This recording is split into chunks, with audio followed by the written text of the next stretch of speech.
Baik, Bismillahirrahmanirrahim. Assalamualaikum warahmatullahi wabarakatuh. Alhamdulillahirabbil alamin wassalatu wassalamu ala Rasulillah washabati ajmain amma ba'du. Akhwati rahimakumullah, ibu-ibu dan para tenaga kesehatan ya. Mudah-mudahan antuna semua dalam kondisi sehat ya, terbaik ya, dan dalam keberkahan. Izin Dr. Syahrudin, saya melanjutkan presentasi ya tentang isu kesehatan ini. Nah, Wati rahimakumullah, kita berharap dalam forum ini bukan sekedar untuk mengetahui saja, tetapi sebagai muslim ya, kita itu sejatinya harus meyakini bahwa Islam ya, agama yang kita anut ini itu adalah aturan ya untuk mengatur kehidupan semua makhluk di muka bumi ini, dan itu berasal dari Allah Subhanahu wa Ta'ala yang telah menciptakan bumi ini dan seisinya. Dan kita pun harus meyakini bahwa hanya aturan Allah lah ya yang wajib diterapkan. Nah, ini semua sebenarnya sudah sering kita baca ya dalam Al-Quran, bagaimana Allah menyatakan bahwa wa anihkum bainahum bima anzalallah wa la tattabi ahwaahum. Jadi seharusnya ya kita itu menerapkan aturan apa yang telah Allah turunkan dan tidak boleh mengikuti aturan hawa nafsu, yaitu yang berasal dari manusia. Dan kita pun wajib meyakini bahwa Islam ini sangat lengkap dan sempurna sebagaimana firman Allah ya, auzubillahi minasyaitonirrajim, al-yauma akmaltu lakum dinakum wa atmamtu alaikum ni'mati wa raditu lakumul Islam madina. Ya, jadi mulai dari aspek keyakinan, iman, kemudian ibadah, sampai semuanya terkait dengan pemenuhan kebutuhan manusia, bagaimana dia bisa hidup dengan sejahtera, ya, bagaimana kemudian kehidupan dunia ini aman, selamat, dan lain-lain. Nah, sesungguhnya aturan Islam dari Allah itu sudah turun ya dengan begitu lengkapnya. Nah, termasuk dengan bidang kesehatan ini. Nah, ahwati rahimakumullah, ya, pandangan Islam ya terkait dengan kesehatan itu, masya Allah, ya. Dan ini menurut saya penting untuk kita pahami begitu ya. Banyak sekali dalil syara ya, khususnya hadis Rasulullah Muhammad SAW yang menyatakan bahwa kesehatan itu hal kedua terpenting setelah iman, ya. Nah, jadi dalam sebuah hadis yang diriwayatkan oleh Ibnu Hayyan, Rasul itu bersabda seperti ini, sallallahu al-mu'afah. Mintalah kesehatan itu pada Allah. Ya, karena sesungguhnya tidak ada seorang pun yang diberi ya sesuatu yang baik setelah keyakinan, yaitu kesehatan. Masya Allah ya. Dan Rasul pun mengingatkan ya dalam hadis yang lain, ada dua hal yang sering dilupakan oleh manusia ya. Yang pertama adalah kesehatan, dan yang kedua adalah waktu luang begitu ya. Nah, bahkan Rasul pun berdoa gitu, ya Allah, aku berlindung kepadamu dari penyakit kusta, gila, lepra, dan lain-lain. Sehingga disebutkan ya oleh beliau gitu ya jenis-jenis penyakit yang mengganggu kesehatan umat manusia gitu. Ya. Nah, dan kita pun dalam hal ini tentunya ya akan dimasuk, akan ditanya gitu oleh Allah ya, sebagaimana terkait dengan iman atau keyakinan, karena kesehatan ini adalah nikmat, maka ia pun akan dimintai pertanggungjawaban nanti di hari kiamat ya. Nah, sebagaimana hadis yang masyhur ya, tentu Ahwati juga dan ibu-ibu semua sering mendengar ya, bahwa ada 5 hal sebelum beranjak ya kaki hamba yang akan ditanya oleh Allah ya.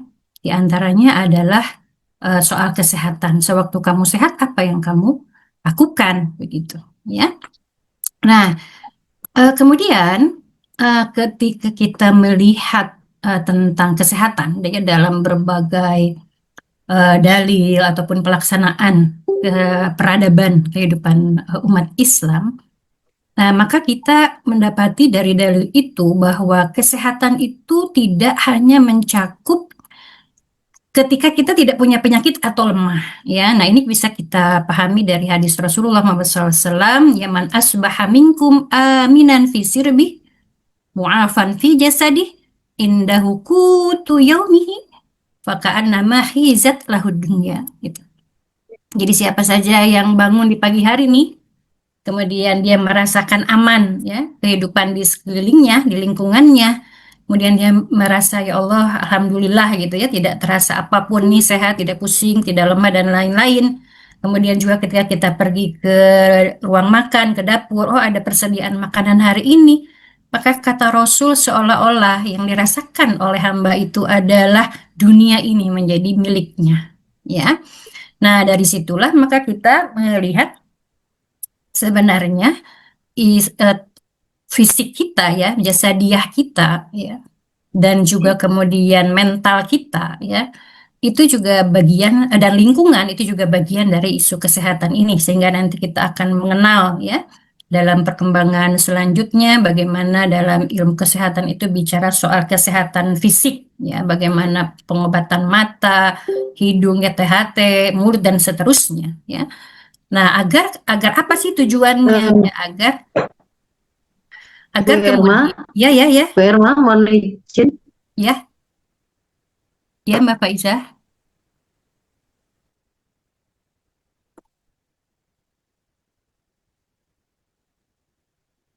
lanjut.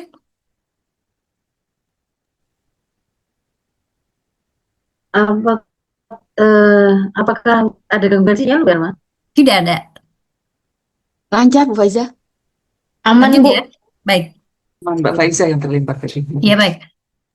Nah, sehingga nanti kita akan mengenal ada kesehatan fisik, ya, kesehatan tubuh, kesehatan mental, ya, yang digambarkan dalam Islam itu adalah situasi aman, ya, situasi nyaman, ya, perasaan tenang yang terus-menerus karena terpenuhi kebutuhan fisik nalurinya dengan benar. Nah, kemudian juga akan kita kenal nanti kesehatan umum ya, mencakup kelayakan air, makanan, sirkulasi, sanitasi, lingkungan, vaksin, dan seterusnya ya. Nah, kita lanjut berikutnya di dalam pandangan Islam ya terdapat beberapa prinsip dasar ya ketika isu kesehatan itu diatur ya. Yang pertama adalah bahwa eh, dalam Islam itu setiap apapun aktivitas kita dan juga di dalam memanfaatkan segala sarana ya yang Allah sediakan di muka bumi ini termasuk dalam hal kesehatan itu semuanya, baik aktivitas ataupun barang, benda, dan lain-lain itu tidak boleh dilepaskan bahwa itu semua adalah ada hukum Allah di dalamnya. Ya, nah jadi ada dalam Islam itu adalah ungkapan mazul madah birruh. Jadi setiap aktivitas kita itu ada kesadaran ini adalah perintah Allah. Begitupun ketika kita berhubungan dengan benda-benda ya ataupun segala fasilitas apapun ini ada kesadaran apakah ini halal, haram dan lain-lain ya. Nah, ini yang tentu tidak ada ya di dalam perspektif kesehatan hari ini di bawah sistem sekuler ya. Nah, sehingga nanti ketika ada kesadaran dengan hubungan dengan Allah itu maka baik negara ya, kemudian pegawai, kemudian juga tenaga medis itu semua menjalankan aktivitasnya, tanggung jawabnya itu dengan ikhlas ya dengan memberi persembahan terbaik gitu karena itu adalah perintah dari Allah Subhanahu wa taala. Jadi ada aspek ibadahnya. Dan ini adalah hal yang sangat penting pertama ya. Nah, kemudian yang kedua ya bahwa dalam Islam ada nazrahnya, pandangannya bahwa kesehatan itu adalah berlaku untuk semuanya. Ya, tidak boleh ada diskriminatif gitu ya. Jadi tidak sehat atau sakit dan lain-lain atau kebutuhan hal-hal yang bisa mendukung kesehatan itu adalah semua kebutuhan umat manusia manapun gitu. Jadi tidak memperhatikan apakah beda agamanya apa, jenis kelaminnya apa, asal usulnya, usianya, tempat tinggalnya di desa atau di kota itu tidak ada diskriminasi seperti itu gitu ya. Nah, kemudian prinsip berikutnya, nah kita dapati dari banyak sekali dalil bahwa pelayanan kesehatan itu merupakan tanggung jawab negara. Jadi menggratiskan ya, seluruh layanan kesehatan ya, mulai dari penyediaan tenaga kesehatannya, pendidikannya, fasilitasnya, obat-obatan dan lain-lain, semuanya itu ditanggung oleh negara dan masyarakat tidak perlu membayar ya, sebagaimana hari ini ya, yang tadi sudah sedikit digambarkan faktanya. Untuk menjadi seorang dokter saja mesti berapa ya, ratus juta atau bahkan mungkin miliar ya yang harus dikeluarkan oleh rakyat begitu. Dan kemudian yang prinsip berikutnya adalah bahwa layanan kesehatan itu akan diberikan ya, dipersembahkan dengan cara yang terbaik. Jadi sistem layanannya itu sederhana, tidak rumit ya. Kemudian juga cepat dan kemudian juga disiapkan tenaga yang amanah dan kapabel ya sesuai dengan bidangnya masing-masing. Nah, hadirin rahimakumullah, di dalam layanan kesehatan ini Islam itu telah menetapkan ya melalui sebuah hadis bahwa yang bertanggung jawab penuh yang menjadi sentral ya pelaksanaan layanan kesehatan ini adalah negara ya. Dan ini dari hadis Rasulullah SAW yang sudah sering juga kita dengar ya, fal imamu ra'in wa huwa mas'ulun an ra'iyatihi. Ya, mas'ul dia itu nanti akan dimintai pertanggungjawaban an ra'iyatihi, berarti atas pelaksanaan pemenuhan kepentingan rakyatnya. Nah, di dalam bagan itu ya, dalam bagan struktural negara khilafah, nanti ibu-ibu akan bisa lebih memahami ya bahwa penanggung jawab utama adalah pemimpin yaitu khalifah, kemudian dibantu langsung saja di situ ada lingkaran kuning ya. Jadi ada direktur yang terkait dengan pelaksanaan masyarakat dan itu banyak kodiyah ya, banyak bidang, banyak majal yaitu kesehatan. Ya, bisa digambarkan bahwa ada kepemimpinan terpusat ya yang bertanggung jawab untuk menyelenggarakan setiap layanan termasuk kesehatan. Nah, kita rincikan ya, kita detilkan bagaimana jihaz idari atau struktur administrasi layanan kesehatan itu.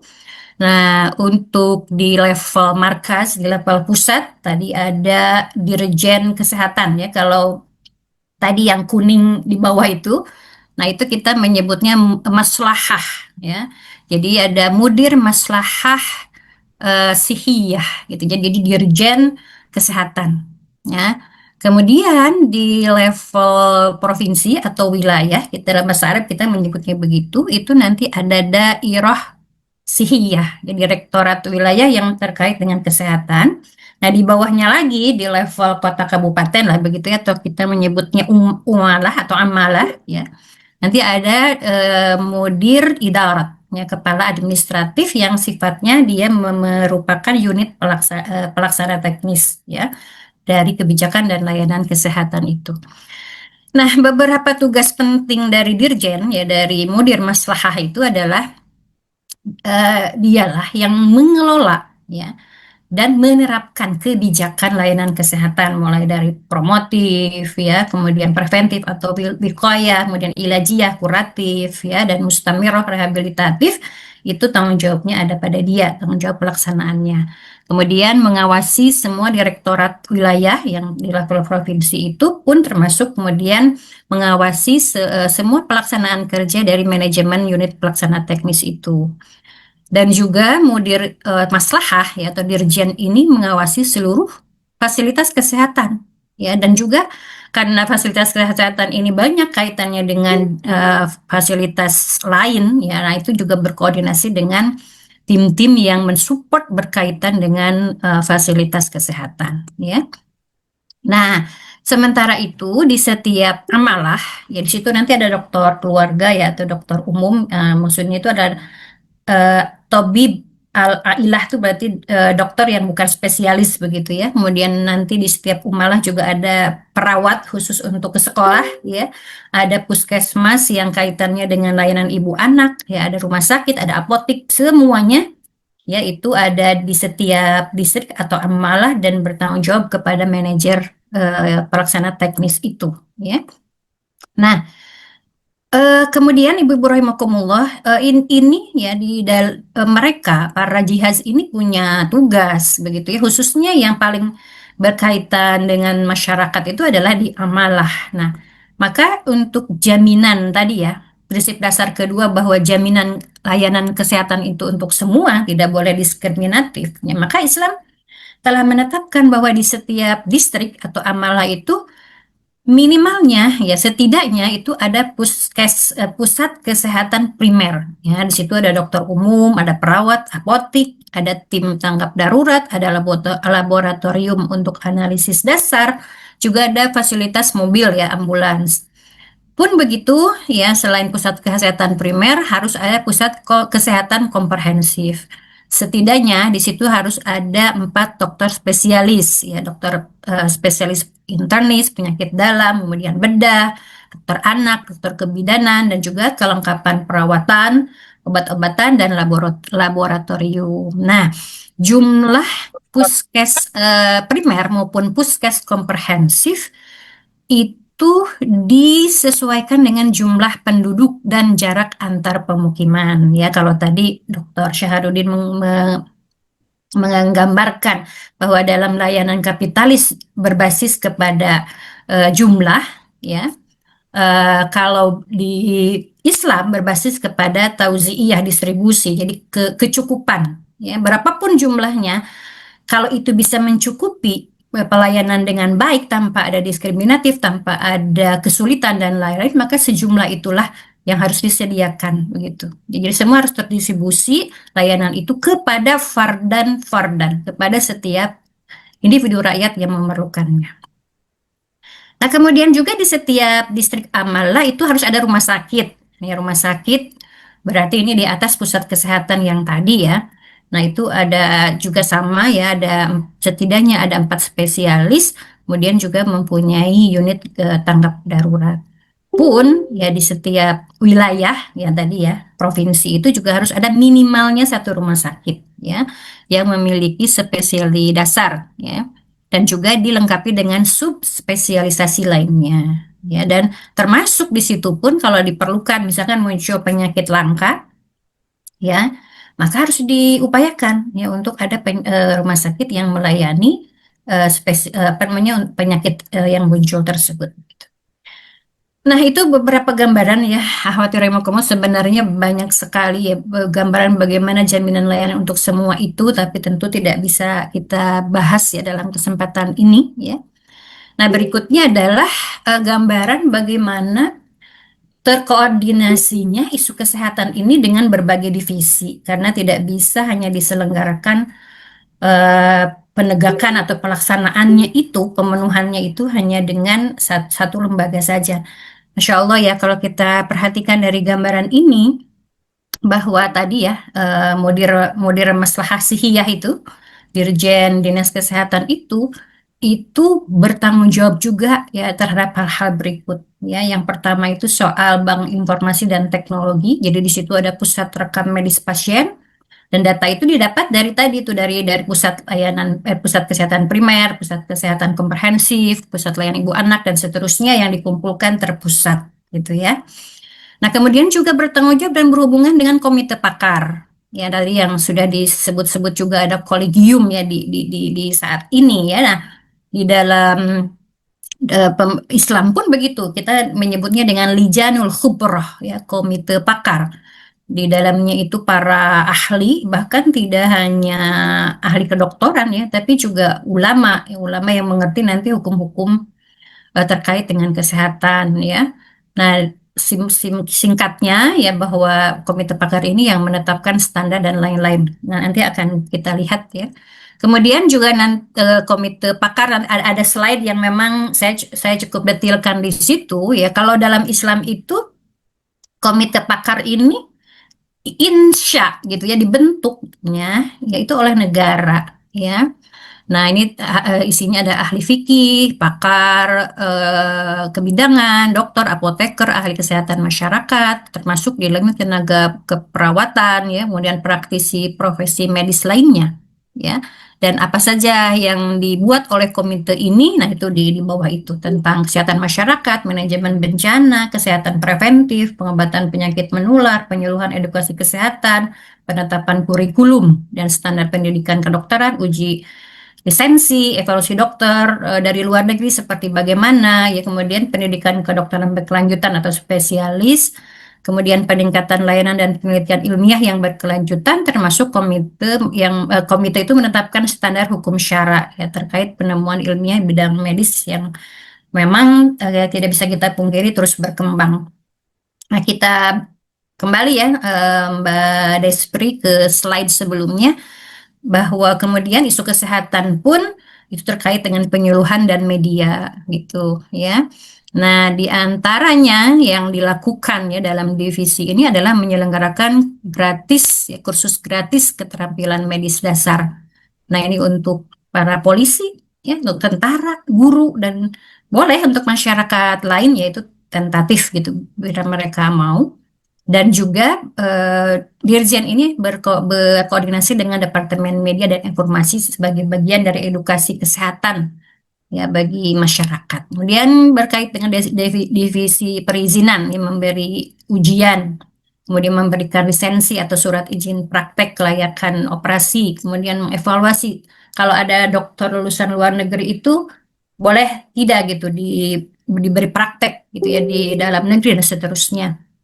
Kemudian nanti berkoordinasi juga dengan divisi anggaran untuk penyediaan dan pengadaan barang kebutuhan kesehatan, berkoordinasi juga dengan divisi farmasi dan industri pengobatan, obat, ya. Kemudian juga berkoordinasi dengan divisi kesehatan global karena kita tidak bisa hidup ya daulah Islam atau khilafah itu juga dengan apa yang terjadi di dunia ini sehingga ada nanti di tempat lain misalkan di luar negara Islam terjadi wabah atau terjadi hal-hal yang terkait dengan gangguan kesehatan yang akan berpengaruh terhadap seluruh penduduk isi bumi. Nah, maka daulah Islam itu bertanggung jawab ya untuk menyelesaikan hal itu. Dan berikutnya terakhir Dirjen Dinas Kesehatan ini berkolaborasi atau berkoordinasi dengan manajemen krisis dan bencana ketika terjadi musibah ya. Nah, untuk melayani, merawat dan seterusnya itu juga menjadi tanggung jawab dari Dirjen Kesehatan ini. Nah, kita lanjut seterusnya terkait dengan bagaimana pelaksanaan pendidikan kedokteran ya. Eh, di dalam Islam ya prinsip dasarnya itu adalah bahwa tugas negara menjadikan rakyatnya itu menjadi ilmuwan, itu tugas dasarnya, ya termasuk ke dalam ilmu kesehatan. Nah, karenanya ya negara itu wajib untuk menyelenggarakan pendidikan hingga perguruan untuk kaitannya dengan kedokteran tentu perguruan tinggi, universitas di bidang kesehatan dan kedokteran. Nah, nanti di sana Muslim itu akan seorang Muslim ya rakyat itu akan mempelajari ilmu-ilmu eksperimental ya supaya bisa diambil manfaat untuk kepentingan umat ya termasuk tentu dalam apapun ya bidang layanan kesehatan karena perkembangan kesehatan hari ini itu kan luar biasa ya keilmuannya itu tidak hanya sekedar apoteker tapi ada apoteker spesialis gitu kan ada teknisi kesehatan di bidang radiologi, anestesi, farmasi, optik, ya fisioterapi, kemudian terapi nuklir, ya alat laser, bedah dan seterusnya lah. Nah, maka semua itu juga disupport gitu ya oleh pendidikan di dalam negara khilafah, ya. Nah, pun kemudian menyiapkan kurikulum tentunya, ya. Dan untuk kurikulumnya seperti apa? Nah, di antaranya tadi ya Dirjen Kesehatan pun bersama dengan komite yang dibentuknya, ya komite khusus terkait dengan penyusunan kurikulum dan standar kelayakan ya profesional di bidang kesehatan itu. Dan komitenya itu nanti terdiri dari para dokter spesialis dan para pengajar ya yang nanti akan bertugas menyusun kurikulumnya gitu. Pun kemudian menetapkan standar minimum materi pelajaran apa sih dan keterampilan apa yang harus dikuasai gitu. Nah, sebetulnya ada sangat-sangat detail ya tugas komite ini, tapi tentu tidak akan dibahas di sini. Intinya semua sudah ditetapkan ya. Nah, selain dari pendidikan kedokteran juga ada pelatihan kecakapan ya. Nah, jadi para dokter, perawat, apoteker yang sudah lulus ya dari keilmuan bidangnya masing-masing. Nah, ini oleh negara bisa diminta ya untuk melakukan pelatihan kecakapan secara profesional gitu ya. Dan ini kebijakan ini ya bisa juga kita terapkan nanti dalam masa peralihan, masa transisi di mana kemudian jumlah tenaga profesional kesehatan belum memadai. Nah, maka yang orang-orang profesional ini bisa memberikan kecakapan pelatihan itu gitu ya. Nah, yang menariknya, Masya Allah ya, karena semua diperhatikan dalam Islam bahwa perempuan ya muslimah ya perempuan lah ya yang menjadi bagian dari warga negara itu kan punya hak juga ya untuk mendapatkan ilmu termasuk kesehatan, juga berhak untuk mempunyai skill profesional kesehatan ya.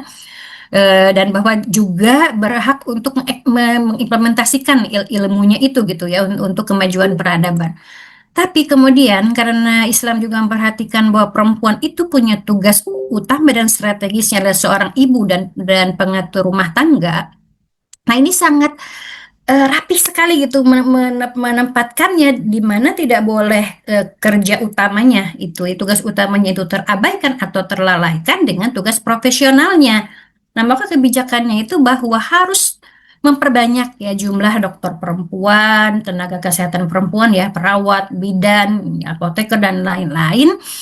Jumlahnya itu banyak karena harus diseimbangkan tadi dengan peran sebagai ibu ya dan pengatur rumah tangganya itu gitu ya. Dan juga perempuan ini kan kehormatan gitu. Jadi diperbanyak jumlahnya sehingga tidak tidak terjadi shift seperti sekarang gitu ya. Dokter perempuan sudahlah jumlahnya sedikit, kemudian hanya satu di kota itu misalkan begitu ya, dan 24 jam dia harus bekerja dan seterusnya. Nah, itu tidak demikian ya.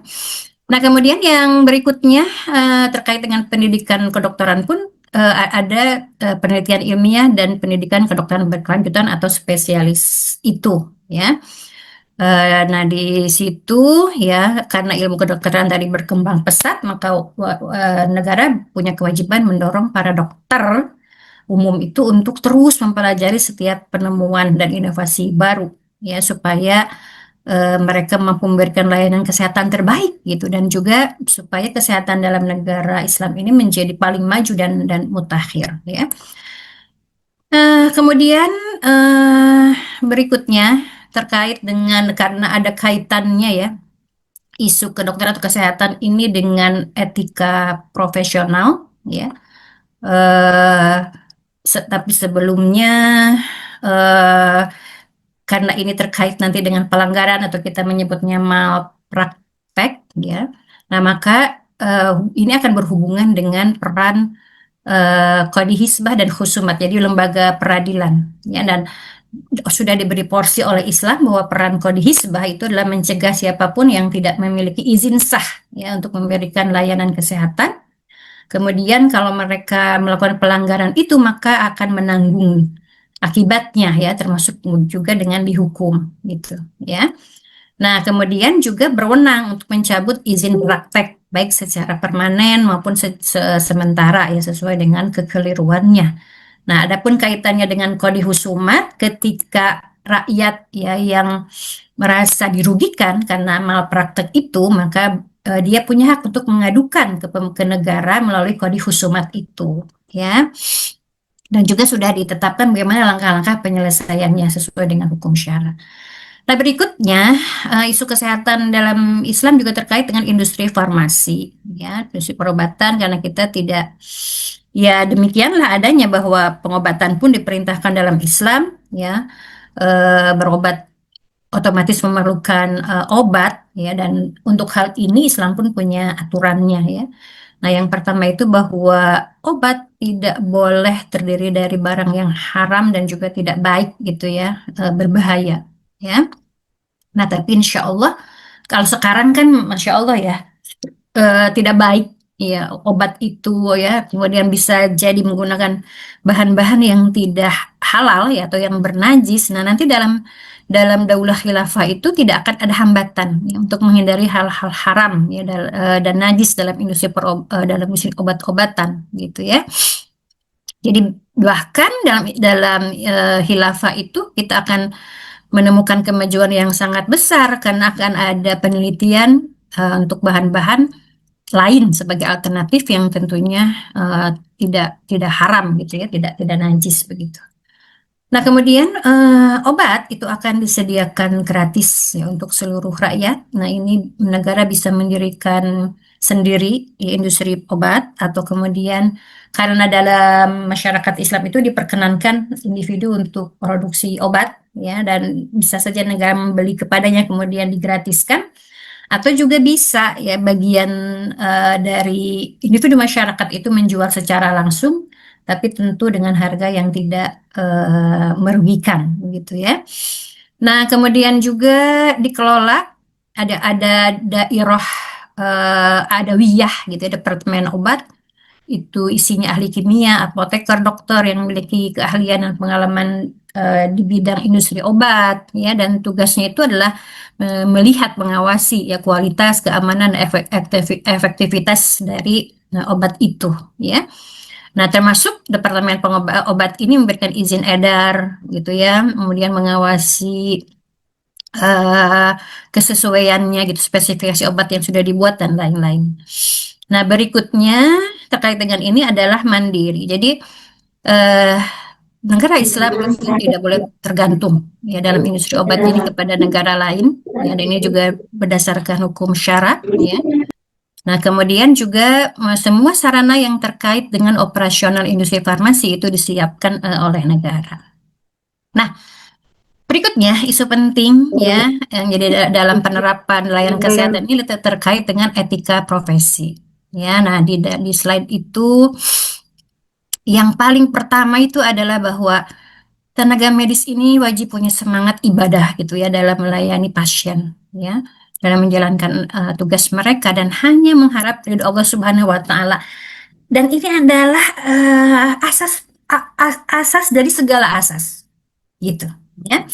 Dan itulah yang nanti akan berpengaruh terhadap bagaimana dia bisa berakhlak baik gitu dalam menangani pasien, bagaimana dia itu cenderung tidak arogan, tidak sombong, tapi dia introspeksi diri, muhasabah dirinya ya, termasuk kemudian dia menampilkan sikap yang bijak, sopan gitu, tidak berlebih-lebihan ya, dia tidak suka tertawa berlebihan gitu ya di depan pasien ataupun kemudian di antara apa namanya timnya dan lain-lain ya, tidak berkata kasar dan lain-lain gitu ya.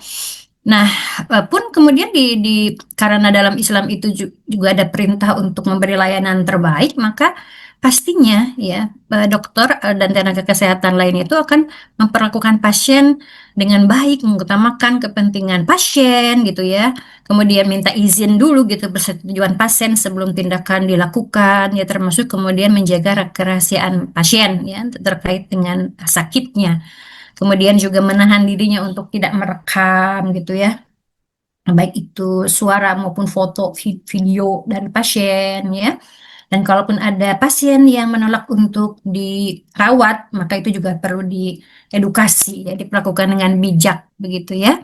Bagaimana kepentingan perawatan untuk dirinya gitu ya. Nah, kalaupun tetap menolak ya tentu tidak boleh dipaksa begitu. Nah, ini hal-hal yang hari ini ya kalau kita merasakan langsung ya terkait dengan bagaimana pelayanan dari tenaga kesehatan itu banyak cerita sekali, Masya Allah, yang sangat miris begitu ya, bagaimana karakter mereka. Bahkan salah satu hal yang menjadi sebabnya kenapa kementerian itu menutup beberapa fakultas kedokteran itu, karena di situ ada diduga pelecehan keluarga pasien, ada yang sampai kemudian membuli, membunuh ya, kemudian memalak dan lain-lain lah ya. Sangat jauh sekali begitu ya dari tuntutan yang diharapkan sebenarnya bagi seorang tenaga profesional ya terutama yang muslim begitu ya. Nah, Kemudian berikutnya terkait yang penting ya di dalam pelayanan kesehatan itu tentu adalah pembiayaan ya untuk pengadaan dan pembelanjaan kebutuhan. Nah, akhwati rahimakumullah, di dalam Islam ya, bahwa semua kebutuhan rakyat itu termasuk kesehatan itu adalah ditanggung negara, dan semua operasionalnya itu kebutuhan operasionalnya, nafkahnya itu diwajibkan kepada negara. Nah, di situ saya ingin menggambarkan sekilas saja bahwa di dalam kas negara atau Baitul Mal itu ada 3 sumber pemasukan. Yang pertama adalah pemasukan tetap, ya, itu didapatnya Penulis dari faid mohon izin Bu hijrah. Irma, Baik, oke, waktunya ya. mengingatkan waktunya Bu Irma. Baik, baik, 2 menit Bu Irma. baik, baik, insya Allah. Nah, jadi ada 2 pemasukan menit lagi. tetap, Silakan. ya, ada pemasukan tambahan yang jika, dan ini jumlahnya luar biasa. Nanti kalau kita coba untuk mengkonversi ya pada kondisi hari ini, maka itu jumlahnya sangat besar. Kalaupun nanti di dalam kas Baitul Mal itu jika ya kosong, jadi tidak ada pemasukan dari kedua sumber tadi itu, maka untuk layanan kesehatan termasuk misal untuk membuat rumah sakit di mana memang diperlukan ya rumah sakit kedua di satu distrik. Nah, dan saat itu negara belum ada biayanya. Nah, maka dalam kondisi seperti itu Islam menetapkan boleh dipungut pajak gitu ya. Nah, jadi intinya tidak ada ceritanya seperti sekarang bahwa semua beban kesehatan, pelayanan kebutuhan dan lain-lainnya itu dibebankan kepada rakyat ya, kepada pasien dengan membayar yang mahal. Nah, terakhir, akhwati rahimakumullah, tentu saja kita memerlukan satu legalitas ya. Benarkah atau apakah ada contohnya begitu ya, semua hal yang tadi digambarkan itu ya, pelaksanaan kesehatan dari mulai hulu sampai hilir. Nah, kita Masya Allah ya, kita ini memiliki gambaran sejarah yang luar biasa terkait dengan dokter-dokter ilmuwan terkenal ya, ilmu eksperimental di dunia kesehatannya, kemudian dokter ilmuwan peneliti ilmiah dan lain-lain dengan semua penemuan yang mereka dapatkan. Kemudian dia juga kita mendapatkan gambaran warisan sejarah mengenai fasilitas kesehatan yang dibangun oleh negara Islam di masa lalu ya, seperti klinik, Bimaristan. Bimaristan itu untuk sebutan untuk rumah sakit yang sampai hari ini tuh peninggalannya masih ada ya. Yang ketiga, sebenarnya yang paling penting atau fondasi yang kita dapat dari gambaran warisan sejarah itu adalah justru fondasinya, fondasi ya yang menjadi dasar layanan ini dan metode yang bisa kita ikuti gitu ya, seperti bagaimana menyelenggarakan kesehatan itu ya. Nah, jadi fondasi itu adalah yang sudah dicontohkan oleh Rasulullah SAW itu adalah bagaimana tanggung jawab negara melayani kesehatan, bagaimana negara memberikan kesehatan layanan dengan gratis. Ya, bagaimana kemudian ada dorongan untuk penelitian, penemuan obat dan lain-lain, penyediaan fasilitas kesehatan dan lain-lain, penetapan standar praktek kedokteran dan semuanya itu sudah dijalankan ya dalam warisan sejarah Islam yang di dalam slide tadi itu saya mencoba memberi beberapa contoh di masa Rasul, di masa Khilafah Rasyidah, di masa kekhilafahan Bani Umayyah dan Utsmaniyah. Nanti khawatir semua bisa membacanya sendiri ya. Dan juga bukti-bukti statement dari para ilmuwan non-Islam ya, bagaimana mereka memuji ya, rumah sakit Islam di masa lalu itu benar-benar mengimplementasikan semua layanan tadi. Nah, oleh karena itu, akhwati rahimakumullah, khususnya yang hadir hari ini adalah para tenaga kesehatan. Ini umat sebenarnya hari ini sangat-sangat membutuhkan kembalinya ya layanan kesehatan sebagaimana tadi yang sudah digambarkan itu. Dan untuk mengembalikan itu ini menjadi kewajiban semua ya, tidak kewajiban siapa-siapa kelompok ini kelompok itu tidak ya, tapi ini kewajiban kita sebagai hamba Allah ya, yang kita harus memenuhi panggilannya, yaitu untuk mentaati semua perintah Allah, menerapkan semua syariatnya dalam berbagai bidang kehidupan. Nah, karena itu kita ini sebenarnya punya kewajiban akhwati rahimakumullah, karena ingatlah semua gambaran tadi itu tidak mungkin bisa berjalan tanpa adanya institusi negara Islam gitu khilafah. Dan syariat-syariat Allah yang terkait dengan tadi layanan, akhlak ya kode etik dan seterusnya itu juga tidak mungkin bisa tegak tanpa adanya khilafah. Maka semua kita ini punya kewajiban untuk memahami Islam kafah. Masya Allah ya, ketika saya sendiri pun tidak punya background kesehatan tapi kemudian mempelajari tentang kebijakan kesehatan dalam Islam dan konsekuensi atau kebutuhan tuntutannya. Wah, Masya Allah gitu, luar biasa. Nah, karena sudah ada keyakinan dan pengakuan seperti itu, maka saya tidak ingin orang lain tidak tahu gitu ya terkait dengan hal ini. Salah satunya adalah kemudian dalam hari ini saya diberikan kesempatan bertemu dengan Antun Ahwati semua, dan saya sampaikan sekemampuan yang bisa saya, karena dibatasi waktu tentu saja ini ya, mudah-mudahan ada waktu lain. Dan kemudian kita harus memahami bahwa kerja kita tidak mungkin kita sendiri-sendiri, itu sangat kompleks ya, sehingga kita harus bersama dengan dakwah, bersama dengan jamaah yang tujuannya adalah untuk menerapkan syariat Islam dalam khilafah itu. Kemudian kita pun harus terus menyebarkan kebaikan Islam ini, mengajak yang lain yang belum paham, sampai akhirnya nanti kita punya kekuatan untuk meminta ya kepada pemimpin kita, di antara ya, bagian dari dakwah itu adalah segera tinggalkan ya hukum-hukum buatan manusia ini, kebijakan kesehatan yang sangat merugikan ini, dan sudah seharusnya yang diterapkan adalah syariat Islam. Mudah-mudahan bisa difahami. Ahwati rahimakumullah, alafu minkum. Assalamualaikum warahmatullahi wabarakatuh.